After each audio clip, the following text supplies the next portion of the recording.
તો અન્ય પણ એક મોટા સમાચાર સામે આવી રહ્યા છે। સુરતમાં આગામી 3 દિવસ ભારે વરસાદની આગાહી આપવામાં આવી છે। મિની વાવાઝોડાની સાથે ભારે વરસાદ પડવાની સંભાવના વ્યક્ત કરવામાં આવી છે। હવામાન વિભાગની આગાહીના પગલે મનપા તંત્ર હાલ એલર્ટ બન્યું છે।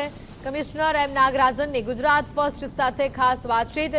સાવચેતીના પગલાં ભરવામાં આવી રહ્યા છે। આ વખતે વરસાદની અસર વધુ હોઈ શકે છે। 155 જોખમી હોર્ડિંગ્સ કે જેને ઉતારી લેવામાં આવ્યા છે। 102 જેટલા હોલ્ડિંગ્સ ઉતારી લેવામાં આવ્યા હોવાની વિગતો તેમણે આપી છે। સાથે સૌથી વધુ જોખમી વીજપોલને હટાવાયા છે। ડીપ ડિપ્રેશન સિસ્ટમ ઉપર સતત મોનિટરિંગ કરવામાં આવી રહ્યું છે। એનડીઆરએફ એસડીઆરએફની ટીમોને સ્ટેન્ડ બાય રાખવામાં આવી છે। સ્ટેટ એમર્જન્સી કંટ્રોલ રૂમ સાથે સતત સંકલન સાધવામાં આવી રહ્યું છે। વેપારીઓ સાથે પણ સંકલન કરવામાં આવી રહ્યું છે। દક્ષિણ ગુજરાતમાં તમામ જિલ્લાઓમાં હાલ રેડ એલર્ટ જાહેર કરવામાં આવ્યું છે। હવામાન વિભાગ તરફથી આપવામાં આવેલી આગાહીના પગલે સુરત મહાનગરપાલિકાનું તંત્ર એલર્ટ મોડ પર જોવા મળી રહ્યું છે। ત્યારે કયા પ્રકારની તૈયારી તંત્ર તરફથી કરવામાં આવી છે, આપણી જોડે પાલિકા કમિશનર એમ નાગરાજન ઉપસ્થિત છે અને સીધી વાત કરીશું તેમની જોડે। જી સર, આજે 30 તારીખ જુલાઈ માટે ઓરેન્જ એલર્ટ છે। આવતીકાલે 31 માટે રેડ એલર્ટ છે અને ભારે પવન સાથેનું વરસાદનું આગાહી છે। તો સુરત શહેરમાં જે તૈયારી છે એ વ્યવસ્થિત કરવામાં આવી રહી છે।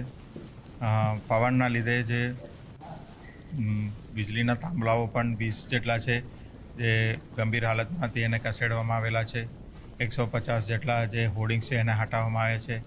100 જેટલા ઝાડ છે જે પડવાની હાલતમાં હતી એને પણ હટાવી લેવામાં આવી છે। હજી અમારા ટીમ દ્વારા તમામ જગ્યામાં એનું જે ચેકિંગ છે સઘન ચાલી રહ્યું છે। એ સાથે લો લાઇંગ વિસ્તારમાં લોકોને જરૂર જણાય તો શિફ્ટિંગ કરવા માટેની તૈયારી છે।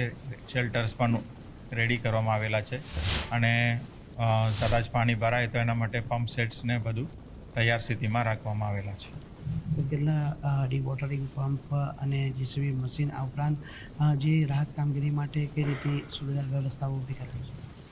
અત્યારે જે છે આપણી પાસે જે ઉપલબ્ધ પંપ છે એ લગભગ 50 જેટલા ઉપલબ્ધ છે। એની અંદર તમામ સાઇઝના કેટેગરીના છે। ખાસ કરીને મીઠીકાડી વિસ્તાર અને સીમાડા કાડી અને બેદવાડ કાડીમાં જ્યાં વધારે પંપની જરૂર છે એના માટે હાઈ કેપેસિટીવાળું પંપ પણ એલઆઈડી રાખવામાં આવેલા છે અને એ સંદર્ભમાં જેટલા પણ જરૂરિયાત છે એ પ્રમાણેનું જેસીબી અને જે ટ્રક છે એ પણ તૈયાર સ્થિતિમાં રાખવામાં આવેલા છે।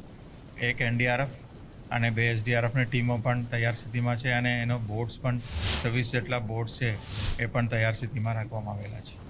વરસાદી પરિસ્થિતિ ઉપર નજર રાખવા માટે કઈ રીતની વ્યવસ્થાઓ કરવામાં આવી છે? ખાસ કરીને પાલિકા પાસે જે ICCC સેન્ટરનો કંટ્રોલ રૂમ છે,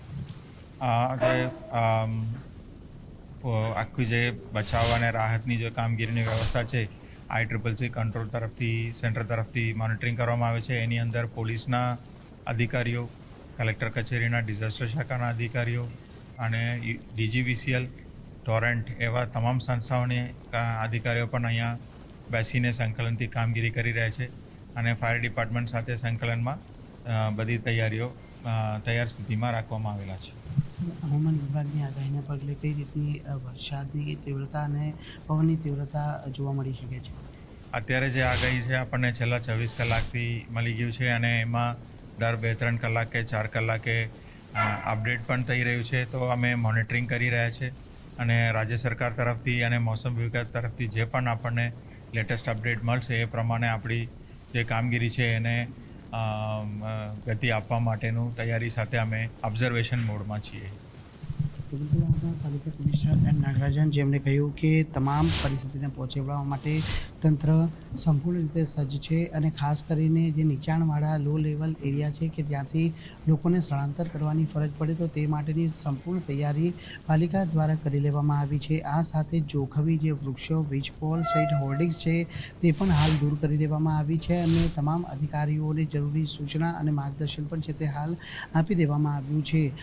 પવન અને વરસાદની તીવ્રતા કેટલી વધુ હોઈ શકે તેનો અંદાજ હાલ આપી શકાય તેમ નથી, પરંતુ હવામાન વિભાગ તરફથી જે આગાહી કરવામાં આવી છે તેને લઈને તંત્ર તરફથી તમામ તૈયારીઓ હાલ પૂર્ણ કરી લેવામાં આવી છે। કેમેરામેન દેવાંગ રાણા સાથે રાકેશ બ્રહ્મભટ્ટ, ગુજરાત ફર્સ્ટ, સુરત।